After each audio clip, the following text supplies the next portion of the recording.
If you don't hate school, maybe meeting someone like this will change your mind. This happened a few years ago. I was early into secondary school at the time. Also, at the time, I was annoying as hell. I wasn't popular, and I'd be the target of mockery and occasionally stuff like having my back slapped by people walking past me. It never really affected me, though, other than incidents at the hands of this one student. We'll call her Julia. Julia was one of the oldest kids in the year, if not the oldest, and one of the tallest. She was very pale and very thin. She kept her hair in a pixie cut and was actually quite androgynous. I actually thought she was a boy for the first 3 weeks of school. On the second day of the first year, year 7, we had our first drama class. We just played getting to know each other games. Julia didn't partake in much unless it was mandatory, which didn't give me much clue to her personality. At this point to me, she was just another classmate. The class ended up sitting in a circle, going around to each person asking their favorite word. All just generic terms or names. Some of the class clowns cracked jokes. When it came to Julia, she just said, "Murder." Much of the class laughed, but she wasn't laughing. She showed no indication of joking at all, for that matter. She just looked at the floor in the middle of the circle. I didn't really have much involvement with her for the next few days until our first humanities class. The teacher chose our seating plan, and I was sat next to her. Julia would make fun of me for things like misspelling words in my book or stuttering. I was used to this. It was a common thing for me, and I wasn't particularly bothered. But she would make really, really low blows, insulting my family, reducing me to nothing, telling me I was going to get nowhere in life, you name it. I think the most physically violent thing that happened was her beating me to the ground with the textbook before the teacher stepped in and snapped at her. After a few weeks of these lessons, she began to develop a weird type of hate crush on someone and left me alone. A few good months into the year, it had been a while since she had done anything worth noting here, but then it started to get weird. The school canteen would often be crowded by our year group at lunch. One day, I ended up sitting at a table with an assortment of kids from my class, including Julia, and a girl she sometimes hung out with, who was actually very sweet, so I'm not sure how they ended up getting along. Towards the end of lunch, students started clearing out to their next lessons, leaving the room fairly empty save for about 15 kids or so still loitering. Julia, me, and her friend were the only ones left at the table. It had been a while since Julia started on me, so I thought I'd try to strike up a friendly conversation. Julia interrupted me. She looked me dead in the eye, and with the most emotionless expression I had ever seen a human utter, she said these words to me. "Please stop talking. You're nothing to me. Your parents don't care about you, and you're going to die cold and alone. Do yourself a favor and stop talking, or I'm going to detach your mandible from your cranium." I'm not kidding. I could do it right here, right now. I can't remember the rest of what she said exactly, but she gruesomely detailed how she would like to kill me. I was speechless. Her expression really did say she was not fucking around. I just got up and left in a state of slight fear. Other kids had had much more violent experiences with her, to a degree. Apparently, in a science class where her set was watching the first-hand dissection of a pig, She showed keen interest in a concerning knowledge of anatomy and how to perform various operations on creatures.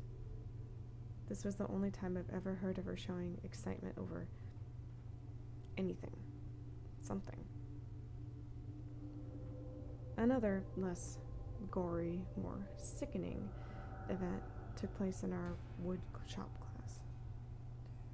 The shop was attached to a computer room, used for making blueprints and such. It was very secluded, and you'd need to actually be in the doorway to see what was happening in there from outside. On this particular day's lesson, we had to plan out creating a box complete with a latch, and then actually make it. Step 1 was writing down plans on our book. Step 2 was making a layout for it on some kind of blueprint software. Now, the smartest kid in our class, Paul, completed his work very quickly, soon followed by Julia completing hers. Paul was short, but what he lacked in height, he made up for in brains and humor, and everyone liked him, including Julia. According to classmates, they had actually been somewhat friends. When they had finished their work, they were permitted to go to the computer suite to complete the next step, and the teacher gave the rest of us a lecture and answered questions, as he often did mid-lesson. I'm not sure how long Julia and Paul were in there for, but I do know from what I observed in school gossip, Julia may have actually sexually assaulted Paul at this time, which may or may not have involved physical force being inflicted upon him. All I know for certain is that they weren't friends after this. I can't remember how this next event cropped up exactly. It had been a few months since the incident with Paul.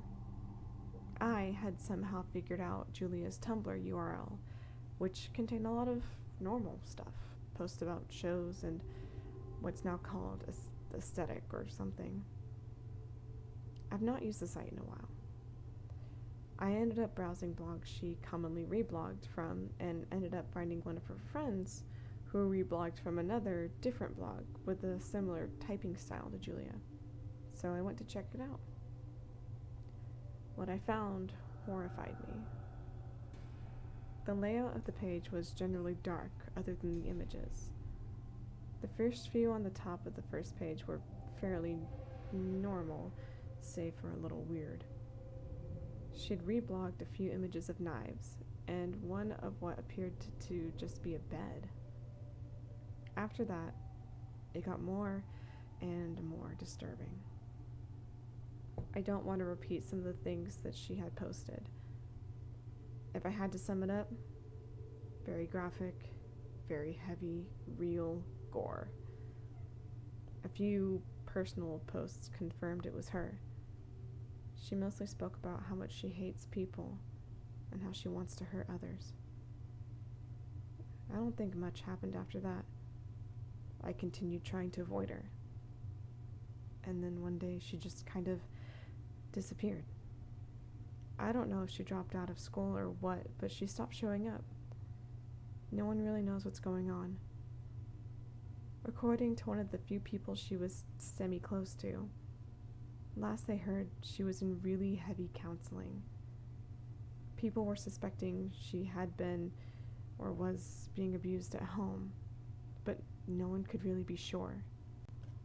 A while after, someone who knew a family member or something was saying that the last I'd heard was that she was under questioning by the police for possession of child pornography or something similar.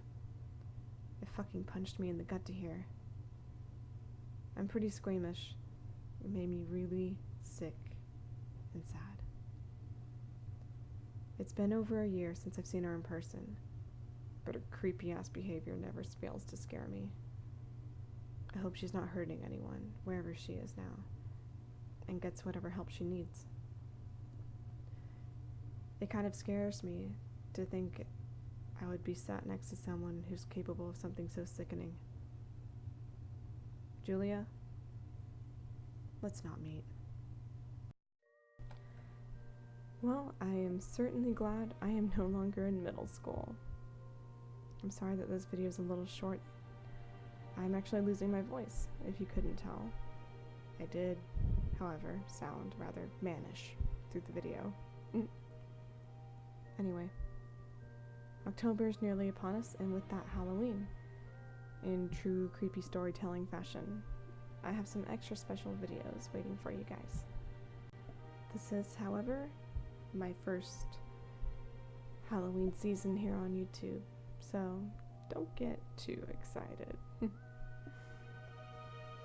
As always, if you have any suggestions for future videos, or how to make my storytelling better, please leave it in the comments below. I'd love to hear your feedback. And until October, I'll leave you with your nightmares. Goodbye, guys.